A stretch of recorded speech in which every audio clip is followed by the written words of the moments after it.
Hello everyone, learner lab के YouTube channel पे आप सभी का स्वागत है। आज के क्लास में हम समझेंगे एक एग्जांपल के थ्रू हम ईएमएफ निकालना सीखेंगे। किसी बैटरी का ईएमएफ हम कैसे निकालते हैं, आइए देखते हैं। हमारे पास है एक जिंक कॉपर की बनी एक बैटरी है, दिया हुआ है आप लोग का ई नॉट जिंक का मान दिया है आपको -0.76 वोल्ट, और जो ई नॉट कॉपर है उसका मान दिया है आपको +0.34 वोल्ट। इसका हमें ईएमएफ निकालना है।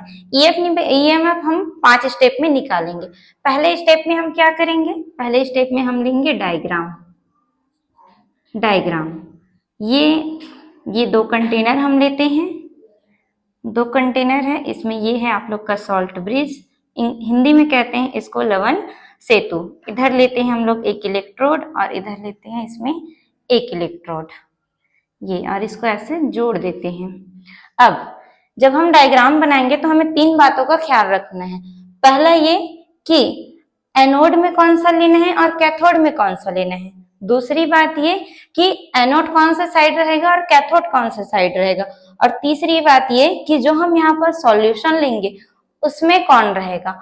तो पहला जो है एनोड, हमेशा हमें पता है कि एनोड हमेशा रहता है लेफ्ट साइड में और कैथोड हमेशा रहता है राइट साइड में। इसका मतलब ये वाला इधर रहेगा हमारा एनोड और इधर रहेगा हमारा कैथोड। दूसरा कि एनोड और कैथोड में हम किसे लेंगे, हमारे पास है जिंक और कॉपर की बैटरी है, मींस एक इलेक्ट्रोड जो होगा वो जिंक का होगा और एक होगा वो कॉपर का होगा। लेकिन हम पहचानेंगे कैसे कि किसको एनोड में लेना है और किसको कैथोड में लेना है। तो इसके लिए मैं आप लोग को एक तरीका बता देती हूँ। यहाँ पर देख लीजिए, जिसका ई नॉट का मान जो है कम होता है वो बनाता है आपका एनोड। जिसका ई नॉट का मान कम होता है वो एनोड बनाता है। और यहाँ एनोड में कौन सा रिएक्शन होता है, तो ऑक्सीडेशन होता है। और ऑक्सीडेशन में क्या होता है, इलेक्ट्रॉन लूज करता है। सेकंड है जो ई नॉट का मान जो है आपका ज्यादा होगा, जब ई नॉट का मान ज्यादा होगा तो वो बनाएगा आपका कैथोड, और यहाँ होगा आपका रिडक्शन। यहाँ होता है आपका रिडक्शन, मीन्स इलेक्ट्रॉन ये गेन करेगा। अच्छा, ये ई नॉट का मतलब होता है आपका इलेक्ट्रोड विभव का ये मान है। यहाँ दिया गया है आप लोग को जिंक का और कॉपर का इलेक्ट्रोड विभव का मान यहाँ पर दिया गया है।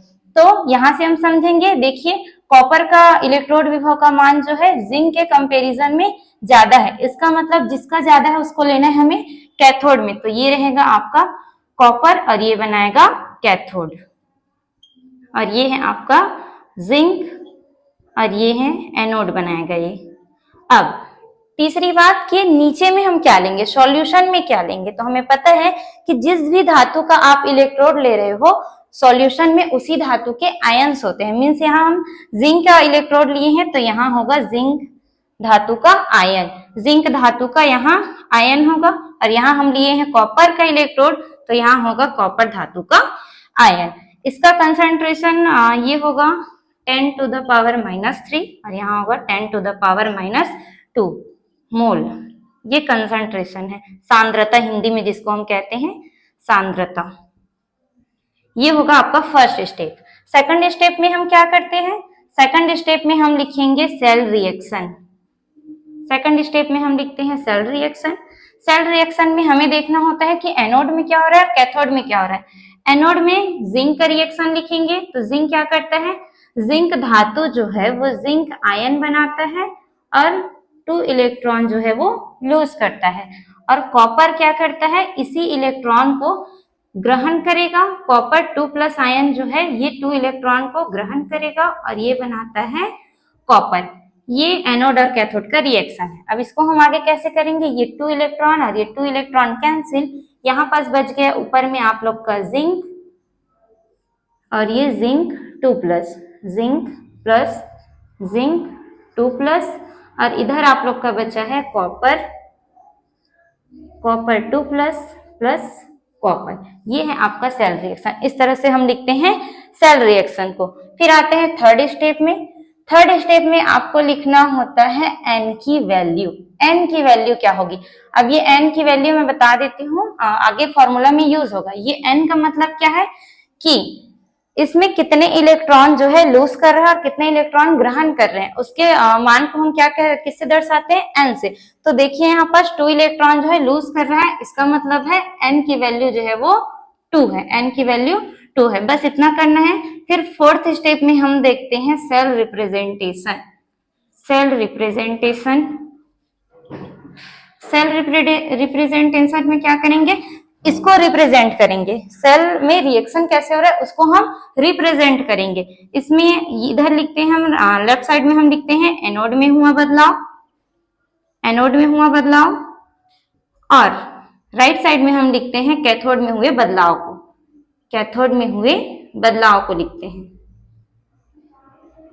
एनोड में क्या बदलाव हुआ है, एनोड में क्या बदलाव हुआ है, ये जिंक जो है, ये जो जिंक है, जिंक जो है वो किसमें बदला है, जिंक 2+ आयन में बदला है। फिर बीच में हम लोग ऐसे 2 लाइंस खींचते हैं। फिर कैथोड का देखते हैं, कैथोड में क्या हुआ है, जो कॉपर 2+ आयन था, कॉपर का जो आयन है वो इलेक्ट्रॉन ग्रहण करके बना लेता है कॉपर।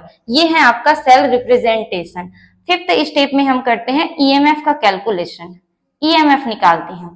ईएमएफ निकालने का हमारा एक इक्वेशन है जिसको हम कहते हैं नर्नस्ट समीकरण, नर्नस्ट समीकरण के नाम से जानते हैं। ये आपका नर्नस्ट समीकरण है E0 cathode minus E0 anode minus 0.0591 upon n log, इधर रहेगा आपका anodic concentration upon cathodic concentration. ये होता है आप लोग का, ये जो इक्वेशन मैं लिखी हूँ इसको हम कहते हैं नर्नस्ट समीकरण, और नर्नस्ट समीकरण के माध्यम से ही हम ईएमएफ का कैलकुलेशन करते हैं।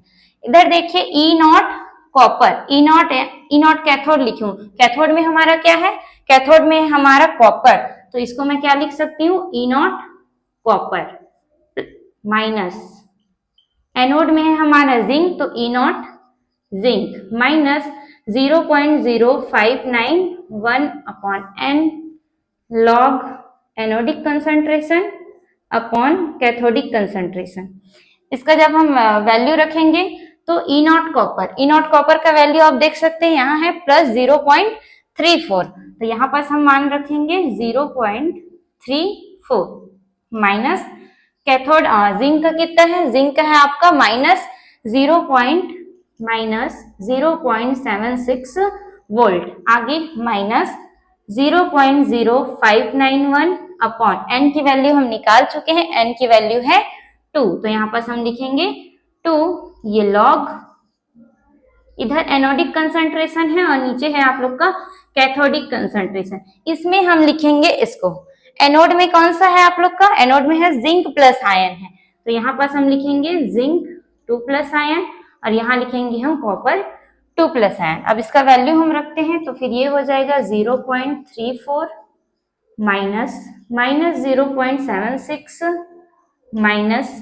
0.0591 अपॉन 2 लॉग जिंक आयन का कंसंट्रेशन यहाँ दिया है 10 टू द पावर माइनस 2, तो यहाँ पास हम रखेंगे 10 to the power minus 2 upon इसका मान दिया है हमें 10 टू द पावर माइनस 3। इसको जब आप आगे सॉल्व करोगे तो आपको ईएमएफ मिल जाएगा। आई होप आपका आज का क्लास आपको पसंद आया होगा।